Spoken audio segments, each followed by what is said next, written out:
Dailies today on 99.3 Nigeria Info.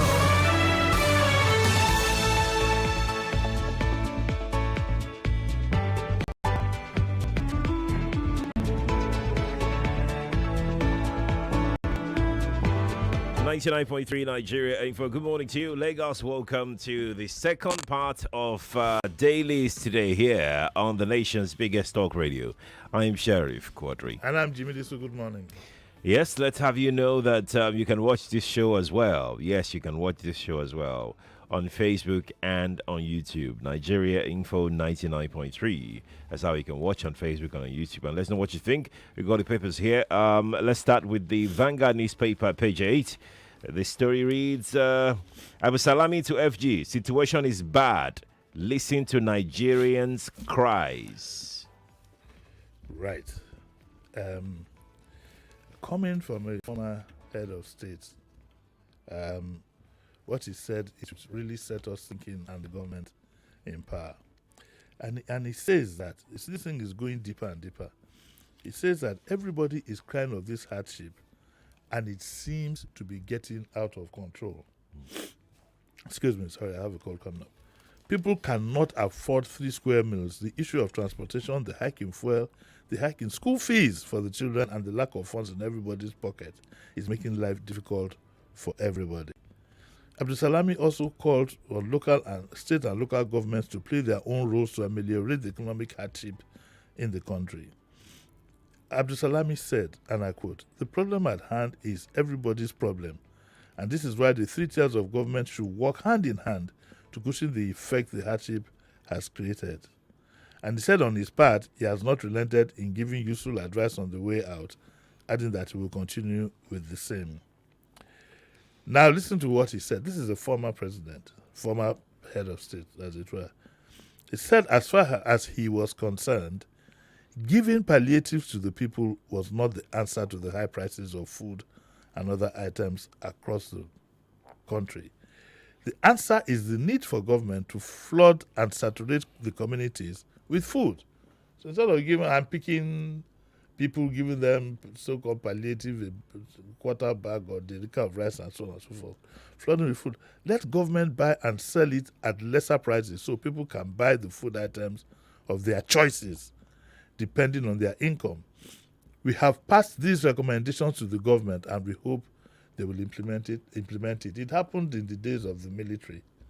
I think it happened, I want to be sure now, I think it happened initially in Babangida's time. We had then what you call cooperatives, where cooperatives would go to, we had a company called National Supply. They would go buy, if you worked in a place like in Info here, they would go, bring back at subsidized price and sell to us, and then the company would then be deducting from people's salaries. So that is more, but of course I don't know whether that kind of thing can work with the current structure that we have. Also listen to Abdulsalami. He says that on the proposed end governance protest for October 1, he called for a peaceful rather than violent protest in order not to allow it to degenerate to violence. He says, we saw unnecessary uncalled for or called for kind theft and criminality in the last protest. Instead of demonstrating, some went about looting even private houses that the innocent people really suffered. This should not happen again, and government should also listen to the demonstrators and act swiftly. Because according to him, you cannot beat a child and prevent him or her from crying. You know, when we were all young, at least my mom, when my mom gives you like 6 suits of the kid, that she'll now tell you to hold your mouth. It's about one fem. It was the most traumatic thing. So that is that. But there's another story that is connected to it. Excuse me. And let me read it here. It says, this is from the Vanguard. I put it together. It says, OBJ, IBB, and Goso must rescue Nigeria. OBJ, Obasanjo, IBB, and Goso. These are 3 key important dignitaries or citizens. They are military men. Okay? Now, it was said that they met in Mina last week, okay, to discuss the state of the nation We don't know whether they met to discuss the nation, but of course, it was rumored that the state of the nation, of course, cropped up. It was said that they waited 4 hours. IBB and Goso waited 4 hours for OBJ to join them. But the person saying this, Lukman, is a former national vice chairman, Northwest, of the APC. And he calls on Obasanjo and Babangida as well as Goso to innovate strategies that could displace the APC from power in 2027, saying Nigerians are currently facing an existential crisis because the nation's democracy is in the intensive care unit, that is ICU. That is what he says. He says that, for instance, the political practices that are responsible for the erosion of political competition in political parties in Nigeria could be traceable to the tenure of Obasanjo, the policy of SAP under Babangida, and could have been the source of inspiration for President Asiwaju Tinubu's impulsive and unplanned policies. Okay, he gives quite a number of suggestions, but he says something here that is worrying. The story here says that he says, if former President Obasanjo, Babangida, and Abdulsalami and Goso are committed to rescuing Nigeria democracy and get it out of ICU, they should facilitate a deeper engagement of opposition political leaders in the country. That is his own solution. It's political. But what is worrying is that this man is a former vice chairman of the APC. And he then also goes to say that more than any time in the history of Nigeria, citizens are being impoverished on an alarming scale. Since May 29, when the president took over, it has been a downward slide for Nigerians. Being a democratic government, the expectation would have been that the president would be more accessible. Alas, he is proving to be the most inaccessible leader of Nigeria. And he makes a funny comparison to the late Abacha, who he said was more accessible. All said and done, it looks the government, has to be getting aware of this thing, that this spread of the problems that we have is a very dangerous spread. And the earlier something is done about it, in true terms, the better it will be for everybody. I don't know why some of them feel so entitled to the president. To see the president. Yes, the other one the other day, came out ranting as well because he couldn't see the president. Yes. And now this one too is coming out. There's nothing here said here that we're not already familiar with. Well, okay, sorry, go on. I wouldn't know why, for instance, he will be calling for the attention of ex-military generals, most importantly, ex-military head of states of this country. I mean, what could he be insinuating by calling on them, then wrapping it up like supporting opposition political party? He should be calling on to Nigerians to do what they have to do in the next election, not some ex-generals. So I feel that his call is not genuine enough. His call is tainted. To begin with, he's embittered. He's not happy with the party, not because of how the government has ruled the country, but especially because of his own pecuniary interest, in my opinion. In your opinion, the opinion is valid, but there's also the fact, whether we like it or not, that not too many people are happy with it. And so what is happening now in some cases is that some people they want to show up and be counted, because I think that some people are afraid of an I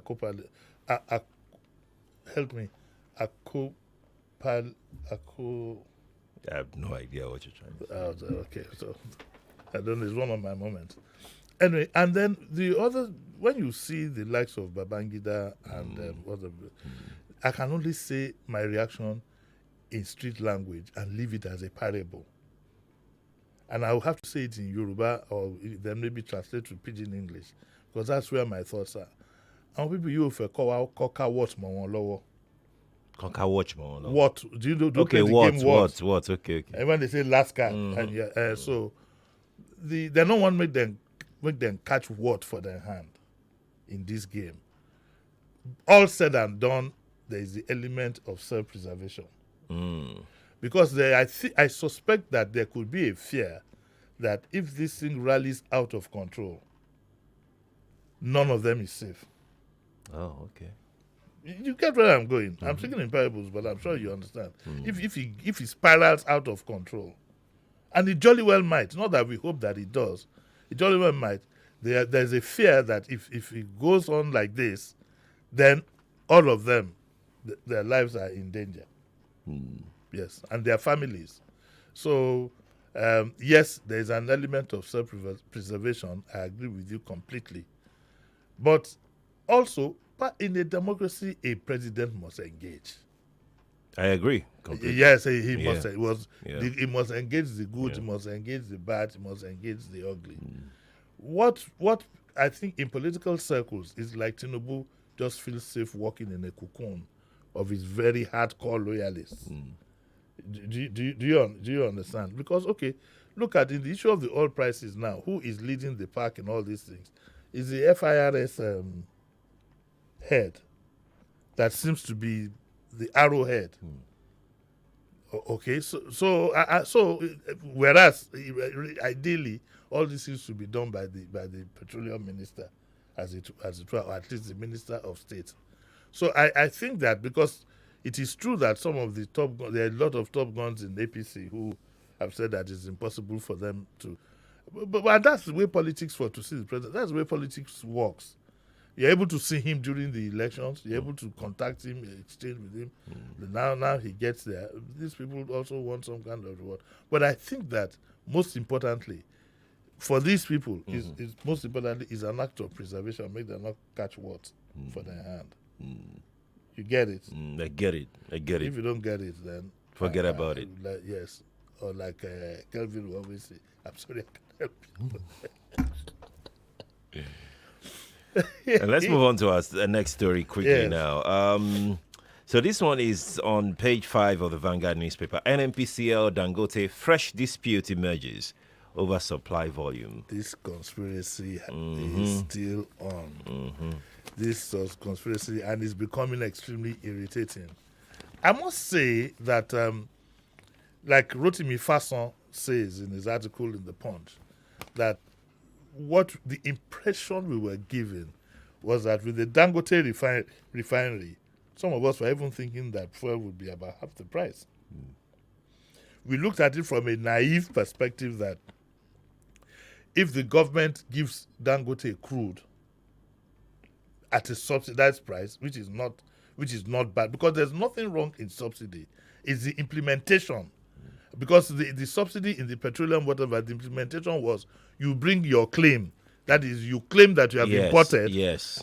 And so many people who didn't even import brought paper. So it's not as if government subsidized one thing or the other. And therefore, since PMS is a very strong element in our economy, it's not too bad as an oil-producing country for us to get. So other governments subsidize all kinds of things. In some countries, they also even subsidize fuel. I can imagine the likes of Qatar and so on and so forth. They subsidize for their people. But that's a story for another day. So that expectation now has been thrown completely out of the window, to the point that the Dangote fuel, if we are not careful, will even cost more than the imported one. And then there's also a hint here. It says more imports by NNPC. That NNPC is hell-bent on continuing importation. We saw that coming. Yes, they are hell-bent. and of course the racketeering that goes with it. So is there pressure on Dangote, for example, not to undercut them in pricing so that if they down import? Do you understand what I'm saying? Yes. You know, there's also that. I'm certain that there's some sort of back and forth, especially on, okay, so if we bring in fuel now, how much are we supposed to sell? How much are we supposed if to we sell? allow you to go and do, Yes, and we are being held down by just a group of buccaneers, really.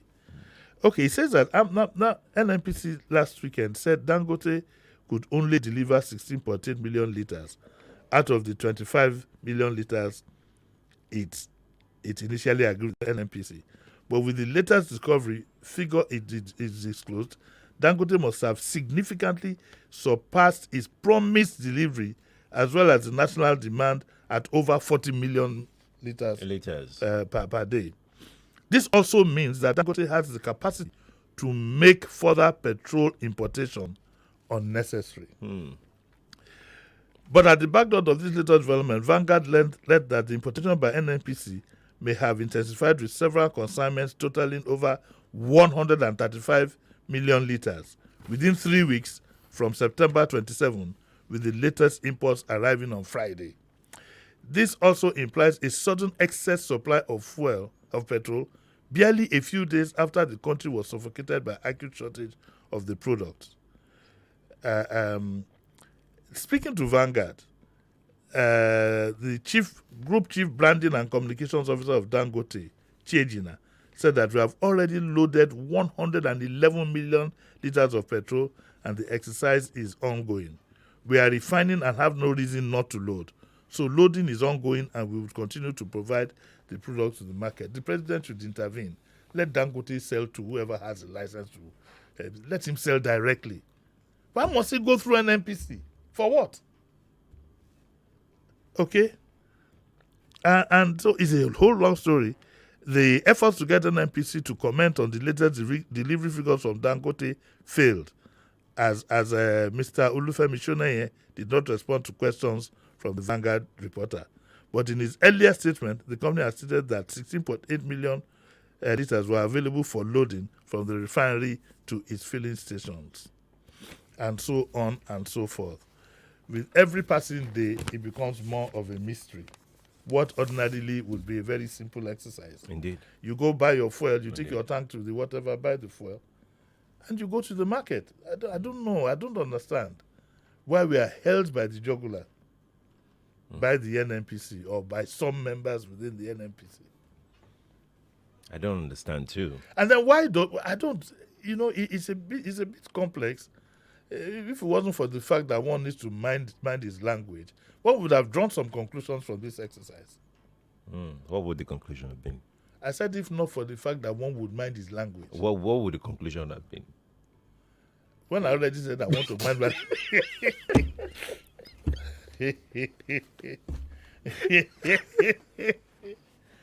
But in journalism, some of us know that what is not said is more. So I leave you to the everybody crowd to sort that out in their minds. Yeah. But it's painful when you look at the pain inflicted on our people in this exercise that's been going on for about 2 weeks. When you look at the pain, when will the average Nigerian benefit from good governance? Because it's obvious, it's very, very obvious, very, very obvious that there are a group of persons who are hell-bent on making as much as they can at the expense of the ordinary people. So that's where we are. I also would like to add that Nigerians must be wary of oligarchs disguising as part of you. Yes. They are used to having their hands in the cookie jar. And now they will come up as though they are your defenders, they are your heroes, and speak up. Everybody is feeling the bite here, and we should be wary of who we listen to at this point in time. I think the elite should be very careful, because usually it's an elite of a country that can, in the first instance, effect good change. Even if they benefit, they need to look at the larger picture. Okay, so you get money from government or you get contracts and so on and so forth, but you need to look at the larger picture. All of us are not safe in this country. We keep pushing the people, we keep pushing them. This, for example, is unacceptable. And I would have expected the president to wade into this thing on behalf of the people and at least provide some relief for us. Because even at the current price we're buying the fuel, it's unacceptable as an oil-producing country. What do you enjoy in this country? At $9.50 per liter, what is the income? You see, every time somebody tells you the figure in the UK is sold this, in this one is sold that, you forget that in some of these places, health is virtually free, food is subsidized. They don't use generator to power. They don't use generator. When we talk about fuel PMS, we always think about what do you call it now? About people who are driving cars and so on and so forth. We forget the small-scale industries on which the growth of this economy is premised, not on foreign investors. I've said to the government here many times that this idea of running abroad to look for some foreign investor from China, whatever, is not going to grow your country. It's misplaced, actually. It's misplaced. What is going to grow your economy is small-scale businesses across the board. Is when that has happened, you then don't need to go look for any. You don't have to step out. They will come by themselves. I don't know. One doesn't want to sound like a bad record all the time. Good luck to all of us. Okay, good luck to, yeah. Let's go take this one as we prepare to go. It's in the Vanguard on page 9. Over 18,000 Lagosians diagnosed with TB in 2023. This is the government needs to declare an emergency. On this? If we have that that was last year. If you had 18,000 Lagosians diagnosed with TB, then it's something that is extremely dangerous. And all I wanted to do with this report is to raise the alarm and ask for the commitment of the state government to tackle this scourge. Remember that TB, to the best of my knowledge, is caught in the air. Is that right? Tuberculosis. Yes. So it's a, what do you call these? Airborne. It's airborne. It's airborne.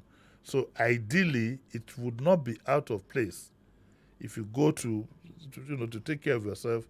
If you bring out those masks that you have left from you bought during COVID, to start wearing these masks, because with 18,000 Lagosians diagnosed with TB, that's a lot. That's a lot. Because when you talk about 18,000 diagnosed, there are so many that would have died from TB and wouldn't have known. Or undiagnosed. Or undiagnosed, yes, that wouldn't have known. No, that wouldn't have known. And that is very, very fearful. And I have seen TB kill somebody. Yeah. It's a slow killer. And it can attack any part of the body. So it's extremely dangerous. Extremely dangerous. Remember what is being reported here. Yeah.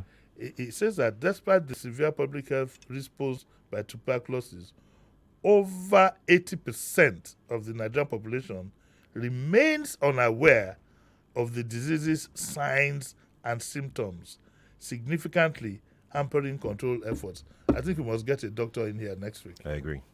Yes. I agree. We need to get somebody in here to get somebody. this. You get, let me go and get our friend, the commissioner. Commissioner for Health, Professor Akin? Yes. Okay. That works. You get private sector. I get commissioner. Public. Okay. You say public. You're using commissioner now so that you can look big. I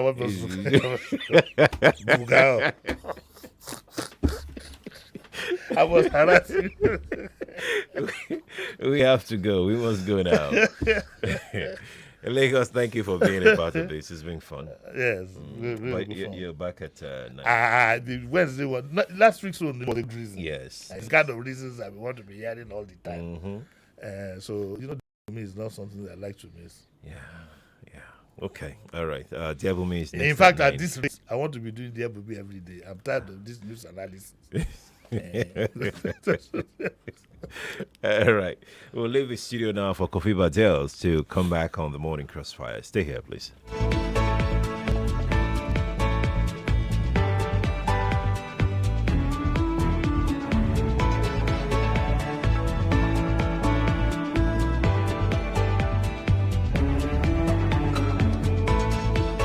99.3 Nigeria Info. We are more than just radio.